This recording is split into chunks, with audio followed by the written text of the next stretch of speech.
அவங்க வந்து கை வாங்கினது ஃபர்ஸ்ட் அடிக்கல, நாம தான் அட்ரா பார்ப்போம்னா அவங்களும் அடிச்சிட்டாங்க. மரியாதையா பேசுனதுக்கு தப்பு. ஏன்னா யூனிஃபார்மோட வேல்யூங்கிறது எனக்கும் தெரியும். அன்னைக்கு நைட்டு 12:05க்கு எனக்கு 27 வயசு ஓப்பன் ஆகுது, ஜெயிலும் ஓப்பன் ஆகுது. ஏன் நினைச்சு பாருங்க, இல்லை என் மணி தவறு இருக்கு, அவங்களே தவறு இருக்கு. ஃபுல் மூன் சேல் காலை 9 மணியிலிருந்து இரவு 12 மணி வரை ஆகஸ்ட் 27 ஒரு நாள் மட்டும். அனைவரும் நன்றி. என் பேர் ஆகாஷ். ஃபர்ஸ்ட் நன்றி சொல்லிக்கிறது அனைத்து மீடியாக்காரங்களுக்கும். அவங்க அனைத்து மீடியாக்காரங்க சப்போர்ட் இருந்தனால தான் என்னோட வீடியோ வைரல் ஆகி பொதுமக்களுக்கும் சப்போர்ட் பண்ணீங்க. ரொம்ப ரொம்ப நன்றி, ரொம்ப நன்றி. அவங்க ஃபர்ஸ்ட் என்ன விஷயத்துக்காக வந்தீங்க, கிளம்புனீங்க அங்கேருந்து கிளம்புனது வந்து மார்னிங் வந்து நைட் டியூட்டி, எனக்கு நைட் டியூட்டி வேலை முடிஞ்சிருச்சு, சிக்கன் ஃபார்ம்ல வேலை முடிஞ்சிருச்சு. மார்னிங் ஜிம் போயிட்டு மதியானம் தூங்க முடியாது. அந்த அம்மாவுக்கு வந்து 61 வயசாகுது, அப்பாவுக்கு 2 ஒய்ஃபு. முதல் ஒய்ஃபுக்கு பிறந்தவங்க 3 பசங்க, நான் 3வது பையன். 2வது ஒய்ஃபுக்கு வந்து ஆதார் கார்டு ப்ரூஃப் எதுவுமே இல்லை, அவங்களுக்கு குழந்தை கிடையாது. அந்த ப்ரூஃப் எப்படி இல்லைங்கிறது என் குழந்தைக்கு ஸ்கூல் சேர்க்க போனோம். 3.25 வயசு. அப்போ எல்கேஜி படிக்கிறதுக்காக ஸ்கூல் ப்ரூஃப்லாம் வேணும்ல, Aadhaar card, ration card, community சர்டிஃபிகேட்லாம் வேணும். அப்போ வந்து ரேஷன் கார்டில் சேர்க்க போகிறப்ப தான் தெரியுது எங்கள் அம்மா பேர் இல்லைங்கிறது. அம்மா பேர் 2வது பேர் இந்திரா, அவன் பேர் இல்லைங்கிறது அப்போ தான் எனக்கு தெரியும். ஏமான்னு கேட்குறேன், அப்பாட்டையும் கேட்குறேன். இல்லை கவர்மெண்ட் ஆஃபீஸர் அப்பா, அது வரையும் ஒரு ஒய்ஃப் தான் வச்சுக்கணும், 2வது ஒய்ஃப் வச்சுருந்தா வேலை போயிடும் அப்படின்னு சொல்லி வச்சுட்டாங்க. சரி, இதுக்கப்புறம் ஆட் பண்ண வேண்டியதுனா ரிட்டையர்மெண்ட் ஆகி 10 வருஷம் ஆக போகுது, இருக்கலன்றப்ப அப்பயே அலட்சியமாக விட்டாங்க. அடுத்த மாதம் வந்து எலெக்ஷன். சரி, ஓட்டர் ஐடியாவது வேணும்னு, அதுக்கு வேணுங்கிற கேட்குற போகிறப்ப இல்லை ஆதார் இருந்தால் தான் ஓட்டர் ஐடி எடுக்க முடியும் அப்படின்ட்டாங்க. அப்போ எலெக்ஷன் இல்லை, நானும் விட்டுட்டேன். இப்போ ஸ்கூல் சேர்க்கறதுக்காக பாப்பா எடுத்துனேன் ரேஷன் கார்டு. சரி, அம்மாவுக்கு எடுக்கிறதுக்காக கலெக்டர் ஆஃபீஸில் ஒரு 3 வாரத்துக்கு முன்னாடி கம்ப்ளைண்ட் கொடுத்துருந்தோம். இந்த மாதிரி அம்மாவுக்கு வந்து அடையாளமே இல்லாமல் இருக்குது, எங்கே ப்ரௌசிங் சென்டருக்கு எதுவுமே இல்லைன்ட்டாங்க, முடியாதுன்ட்டாங்க. கலெக்டர் ஆஃபீஸில் கம்ப்ளைண்ட் கொடுத்து அந்த கம்ப்ளைண்ட் வந்து தாலுக்காவுக்கு வந்துச்சு. தாலுக்கா வந்து என்ன சொன்னாங்க, வாடகை வீட்டில் இருந்தீங்கன்னா உங்கள் ஓனரோட ப்ரூஃப் வேணும், சொந்த வீடாக இருந்தால் உங்கள் ப்ரூஃபில் எடுக்கலாம். அப்போ என்ன பண்ணுறதுன்னு கேட்டப்ப விவோ ஆஃபீஸில் போய் வாங்கிட்டு வாங்க, இடிப்புற சான்று. அது விவோ ஆஃபீஸ் தான் வாங்கிட்டு இந்த ப்ரூஃப் கரெக்டாக இருக்கான்னு பார்க்குறது தாலுக்காவுக்கு வந்துருந்தேன். அது வரும்போது தான் பிரச்சனை ஆயிடுச்சு. மாநகராட்சி ஆஃபீஸில் வந்து இந்த மாதிரி பிரச்சனை ஆனது உங்களுக்கு தெரியும், மீடியாவை பார்த்துருப்பீங்க. அந்த கட்சியை பற்றிலாம் எதுவும் தெரியாது எனக்கு. தப்பு வந்து அந்த கட்சிக்காரவங்க தான். கட்சிக்காரங்க 2 பசங்க வந்து ரெக்வஸ்டாக கேட்டேன், இந்த தம்பி அவசரமாக வேலை இருக்குது கிட்டப்ப. அந்த 2 பசங்க எந்திரிச்சாங்க. அது பக்கத்தில் வந்து ஒயிட் கலர் ஷர்ட் போட்டிருந்தாரு, அவர் தான் ஆர்குமெண்ட் ஆரம்பிச்சு பேசுங்க. எனக்கு இது உங்கள் இஷ்யூ என்னவோ எனக்கு என்ன தெரியாது, என் இஷ்யூ என்ன உங்களுக்கு தெரியாது. நான் போராடி வேலை பார்த்தா தான் எனக்கு சம்பளம், நான் கொஞ்ச நேரம் தூங்காம இருந்தால் எனக்கு ஃபிக்ஸ் வந்துடும். அதான் மெடிக்கல் இஷ்யூ அப்படின்னு சொன்னேன். பேசியிருக்கப்போ ரெட் கலர் ஷர்ட் போட்டார்ல, வந்த செகண்ட் என்ன சொன்னார், பிசிஆர் கேஸில் உள்ள தள்ளிடுவேன், குடும்பத்துக்கு இல்லை. அப்போ தான் ட்ரிகர் ஆகலை. பேசியிருந்தப்ப முடியாதுன்றாரு. 1 மணி நேரம் இருந்தாலும் சரி, 1 நாளாக இருந்தாலும் சரி, என் கட்சி பேனர் வச்சா மட்டும்தான் நான் வந்து உங்களெலாம் விடுவேன், நான் விடவே முடியாதுன்றாங்க. இந்த ஏரியா வந்து நான் பிறந்த 4 வயசுலேருந்து தான் இருக்கேன், எனக்கு 26 வயசு ஆகுது.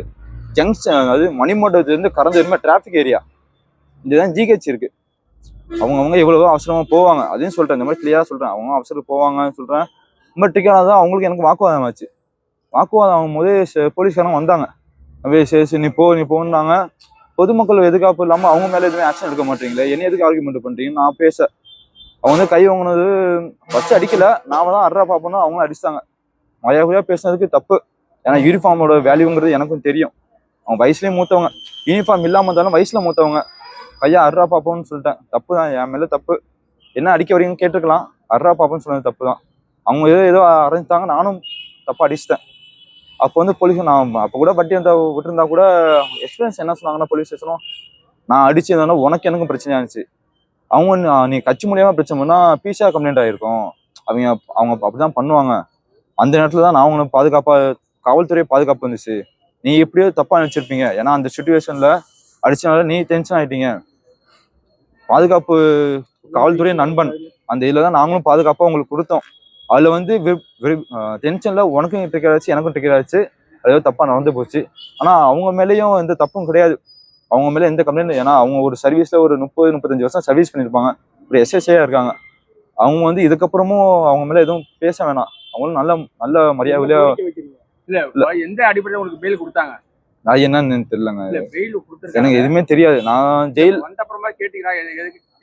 அவங்க வந்து வக்கீல் என்ன சொல்றாங்க, ரிமாண்டு அது போகும்போது அப்போ நான் போறப்ப பேசியிருந்தப்பதான் என்ன எதுக்காக போறாருன்னு அப்பதான் விசாரிச்சிருந்தேன். ஸ்டேஷனே சொன்னாங்க, கேட்குறப்ப அவங்களுக்கு வந்து பர்த்டே அன்னைக்கு அந்த கட்சி தலைவர் பர்த்டே. இல்ல நீங்க ஜெயில இருந்து உங்களுக்கு பிணை கொடுத்துருக்காங்கல்ல, ம். எந்த அடிப்படையில உங்களுக்கு ஜாமீன் கொடுத்தாங்க அது என்னன்னு எனக்கு எதுவுமே தெரியாது. எனக்கு என் வக்கீல் அவங்கள்ட்ட தான் கேட்கணும். வக்கீல் கேட்டீங்களா? அவங்க என்ன சொல்லிட்டாங்கன்னா, இதை வந்து நீ பலப்பட்டு ஏற்கனவே உனக்கு மெடிக்கல் இஷ்யூ இருக்கு, நார்மலா ஏதாவது ட்ரிகர் ஆனாலே அதே யோசிச்சுட்டு இப்போ தூக்கம் வராது, ஃபிக்ஸ் வந்துடும், எதுவுமே யோசிக்காம வீட்டில் கொஞ்ச நேரம் ரெஸ்ட் எடு, 1 வாரமோ 2 வாரமோ ஃபிக்ஸ் வராமல் இருந்து ஒரு ரெக்கவரி ஆகட்டும், டேப்லெட் எடுத்து ரெஸ்ட் எடுத்து தூங்கு, வேலைக்கு விட இப்போதைக்கு போக வேணாம். கவர்மெண்ட்டுக்கு என்னன்னா, அன்னைக்கு பர்த்டே செலிப்ரேஷன் பண்ணாங்களே, அப்போ வந்து எனக்கு 25 தான், 17ஆம் தேதி எனக்கு 25. அன்னைக்கு ஜெயில் போகிற அன்னைக்கு எனக்கு 18 வயசு. 18ஆம் தேதி 26 வயசு எனக்கு. அன்னைக்கு 17ஆம் தேதி அவங்க செலிப்ரேஷன் கட்சிக்காரங்க பண்றாங்க. பேனர் வச்சுலாம் அவ்வளோ பெரிய இதெல்லாம் எடுத்துக்கலாம், அவ்வளோ பெரிய இதெல்லாம் கிடையாது. நாங்கள் தான் ஓட்டு போட்டுருக்கோம், நானும் டிவிக்கு தான் ஓட்டு போட்டிருக்கேன். ஆட்சி மாநிலன்ட்டு ஆட்சியில் கூட்டணி கட்சியாக இருந்து இப்படியே அராஜகம் பண்றாங்க. கட்சி பேனர் அது என்ன பர்த்டே செலிப்ரேஷன் தானே பண்றாங்க. அன்னைக்கு நைட்டு 12:05க்கு எனக்கு 27 வயசு ஓப்பன் ஆகுது, ஜெயிலும் ஓப்பன் ஆகுது. ஏன் நினச்சி பாருங்க, என் ஃபேமிலியில் அழுதுருப்பாங்க, என் குழந்தையும் கேட்க பெட்டர்ன்ற அவ்வளோ எதிர்பார்ப்போடு இருந்திருப்பாங்க. எனக்கு ஃபர்ஸ்ட் கோரிக்கை என்னன்னா, ரிப்போர்ட்டர்ஸ்லாம் ஃபர்ஸ்ட் நன்றி. 2வது வேணும்னா காவல்துறை அவங்க எதுவும் பேச வேணாம், அவங்களும் மத ரீதியாக பாதிக்கப்பட்டிருக்காங்க, நானும் பாதிக்கப்பட்டிருக்கேன், ஃபர்ஸ்ட் அவங்களும் பாதிக்கப்பட்டிருக்காங்க. ஏன்னா அந்த இடத்துல கட்சிக்காரங்களை பகச்சிக்க முடியாது. எதுனாலும் என்ன ஆளுங்கட்சியில இருக்காங்க, கூட்டணி கட்சியில இருந்து அவங்கள ரிமார்க் பண்ணுவாங்க. ஏன்னா எஸ்எஸ்ஐ போஸ்ட்ல இருக்காங்க, ரிட்டைர்மெண்ட் ஆக போறாங்க. அவங்க மேலேயே ஃபர்ஸ்ட் என் மேலேயும் தவறு இருக்கு, அவங்களையும் தவறு இருக்கு. ஏன்னா யூனிஃபார்ம் சர்வீஸ்ல இருக்கவங்க டக்குன்னு கை வைக்க கூடாது. நான் அவங்களும் பொதுமக்கள் சரி, ஏன்னா 24/7 ஹவர்ஸ் அவங்களும் ஒர்க் பண்றாங்க, 24 மணி நேரமும் ஸ்டேஷனே இருப்பாங்க, ஃபேமிலியும் பார்க்கணும். ஏன்னா அவங்களுக்கும் ப்ரெஷர் இருக்கும். ஸோ அதனால ஆனால் அந்த மாதிரி டியூட்டிலாம் பார்த்துருக்கேன் லாக்டவுனில். எனக்கு ஆல்ரெடி வேலை போயிடுச்சு, நைட் டியூட்டி சிக்கன் ஃபார்மில் வேலை போயிடுச்சு. என்னால் ரெக்வஸ்டாக கேட்குறேன், வேலை போயிடுச்சு. குடும்ப சூழ்நிலை ரொம்ப இருக்கு, ஏதாவது வேலை கொடுப்பாங்களான்னு எதிர்பார்க்குறேன். நானும் இன்டர் கேஸ்ட் மேரேஜ் தான். ஆர்மி தான் என் ஃபோக்கஸ். மெடிக்கல் இஷ்யூ ஆனால medical unfit, police unfit. So இப்போ வந்து வேலை கிடைச்சா எனக்கு நல்லா இருக்கும். ஏன்னா இன்டர் கேஸ்ட் மேரேஜ், நாங்கள் குடும்ப ரீதியாகவே எங்கள் அப்பா ஒதுக்கிட்டாங்க, முஸ்லீம் மதத்தை சேர்ந்தனால ஒதுக்கிட்டாங்க.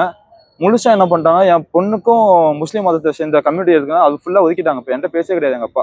என் வழக்கையும் ரத்தம் பண்ணுங்க, அப்துல் ரஹீம் எஸ்எஸ்ஏ அவங்க பேர் உள்ள வழக்கையும் ரத்து பண்ணுங்க, என் வேண்டுகோள் தான். ஃபுல் மூன் சேல் காலை 9 மணியிலிருந்து இரவு 12 மணி வரை ஆகஸ்ட் 27 ஒரு நாள் மட்டும்.